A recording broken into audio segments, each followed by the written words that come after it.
बता रहा हूँ। इसमें निकालना सबसे पहले क्या देख लो, कौन कौन से लिगेंड है। ये वाला कौन सा है, वीक, ये स्ट्रॉन्ग में लेते हैं और ये स्ट्रॉन्ग।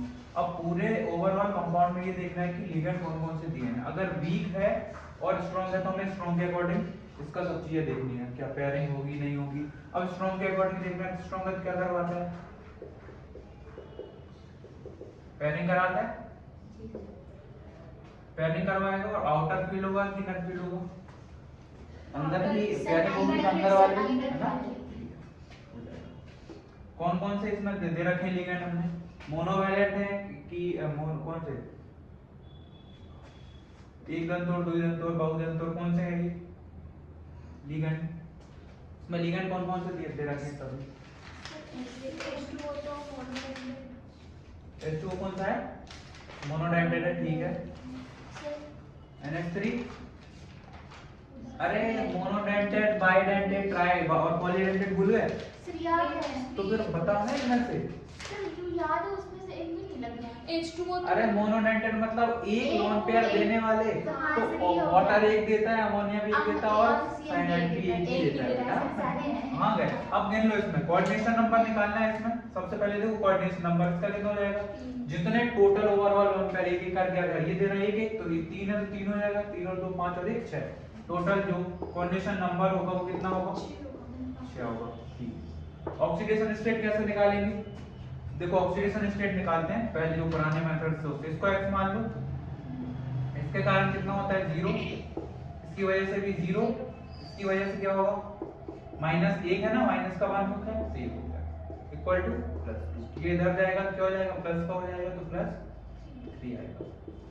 ये हो गया ऑक्सीडेशन स्टेट, ऑक्सीडेशन नंबर ये हो गया। अब क्या देखेंगे, ऑक्सीडेशन स्टेट भी अपने पास, कोऑर्डिनेशन नंबर भी अपने पास। आयरन का एटॉमिक नंबर कितना होता है, अभी ना सबसे पहले निकालना होता है इफेक्टिव एटॉमिक नंबर। क्या करते थे इसमें इफेक्टिव एटॉमिक नंबर में, बेटा यहाँ देख लो अभी, है ना, क्या कर रहे हो तुम लोग, क्या हुआ, क्या दिमाग कहाँ लगा हुआ मुझे बताओ, मैं बता देता हूँ। सर मैंने कहा कोऑर्डिनेशन नंबर 6 कैसे आ गया, 6 कैसे, मतलब तुम आज दिमाग लेके साथ में नहीं आए हो ना। ठीक बेटा, ये 3 हो गए और ये 2 हो गए, 5 और ये 6, ठीक है। कहाँ हो, ठीक। ये इफेक्टिव एटॉमिक नंबर आयरन का, इसमें क्या लिखते हैं, सेंट्रल मेटल का एटॉमिक मास। सब कुछ गायब है भाई, मैं तो सोच रहा था कि तुम पढ़ के आए हो। प्लस क्या करते हैं 2 into coordination number minus oxidation number या ऑक्सीडेशन स्टेट। कितना होता है ये, आयरन है 26 होता है, ये कितना हो जाएगा 2 into कोऑर्डिनेशन नंबर कितना है 6 माइनस 3 की 2 3 माइनस कितना हो गया ये 26 प्लस 9 है ना, 12 में से 3 जाएंगे तो 9 बचेंगे। कितना हो गया है, मैं जोड़ दो इसको, कितना होगा,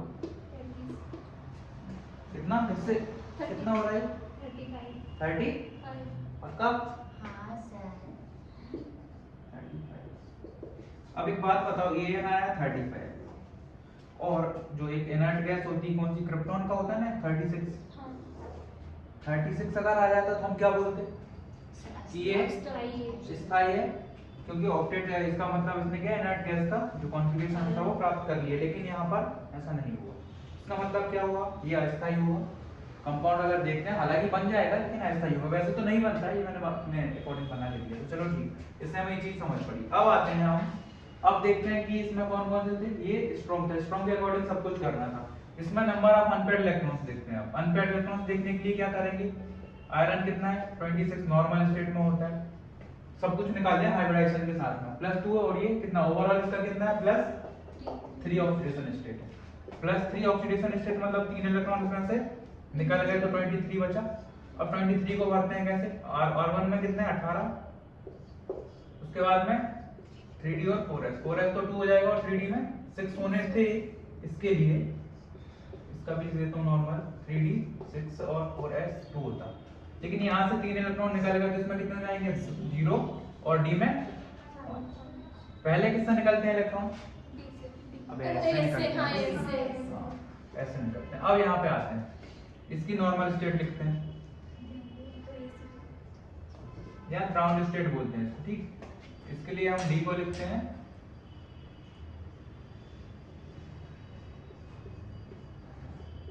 एस को लिखते हैं, इधर पी लिख देते हैं और एक्स्ट्रा बाहर जो डी होता है वो भी साथ में लिख देता हूँ।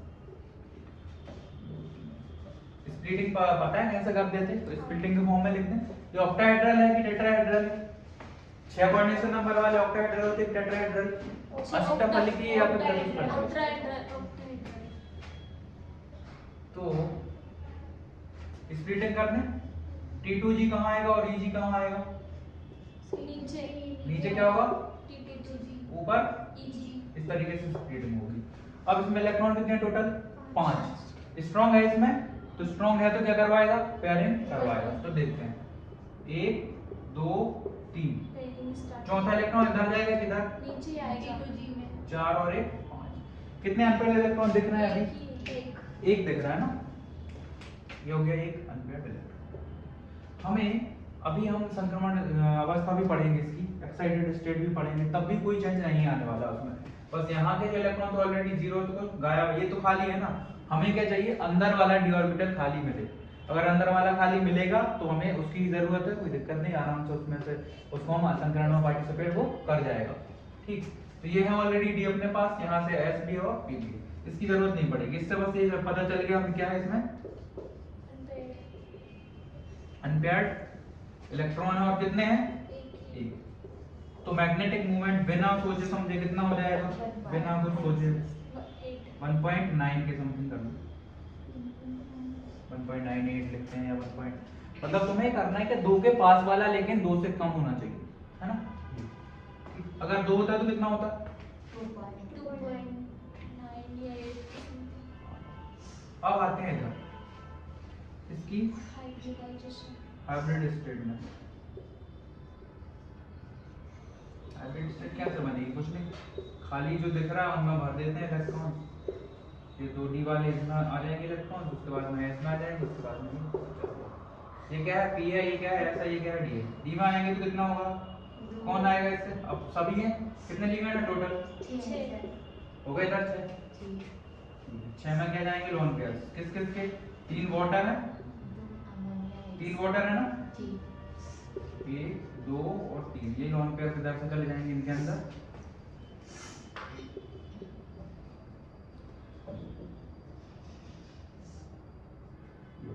और कौन? अमोनिया कितने? 2 हैं और 1। तो इन सबके इलेक्ट्रॉन इधर, एक डी 2 डी पार्टिसिपेट कर रहे हैं, एक एस और 3 पी। तो एस क्या हो जाएगा इसका? D2 sp। D2 sp3 में क्या होता है? ऑक्टा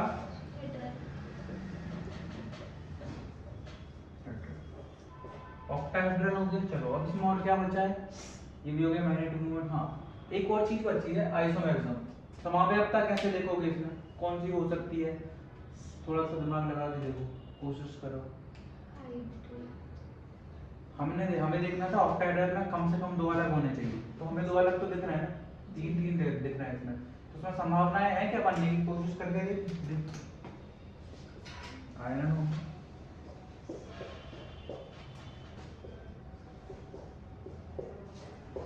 क्या बन सकता है, देखते हैं।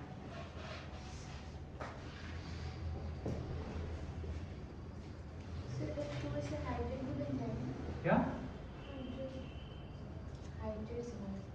हाइड्रेट सिंबल तो बेटा तब बनती जब कुछ बाहर हो, है ना। यहाँ अंदर आयरन के साथ में हमने बोलते हैं कोऑर्डिनेशन नंबर इसका 6 है, तो अंदर तो 6 होना चाहिए, बाहर तो छोटा तो हो जाती है। जैसे मैं इधर लिख देता ना Cl2, इधर 2 पॉजिटिव की जगह है, इधर मैं Cl2 लिख देता तो वो कर देता, ठीक है।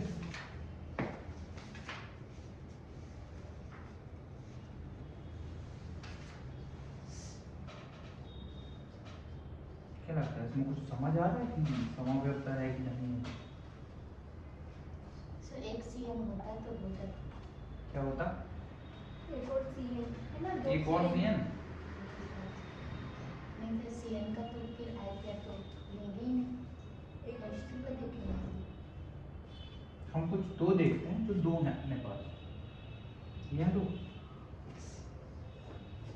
है ना। इनके रिस्पेक्टिव देखोगे तो ये क्या है, एक साइड देख रहे हैं क्या, इस मान लीजिए, और इसको मैं एक को इधर रख दूंगा तो क्या हो जाएगा, ट्रांस हो सकता है। पर हम इसमें 6 कोऑर्डिनेशन नंबर वालों में सब्सटेंस ही अपनी ज्योमेट्रिकल देखते हैं कि ऑप्टिकल देखते हैं,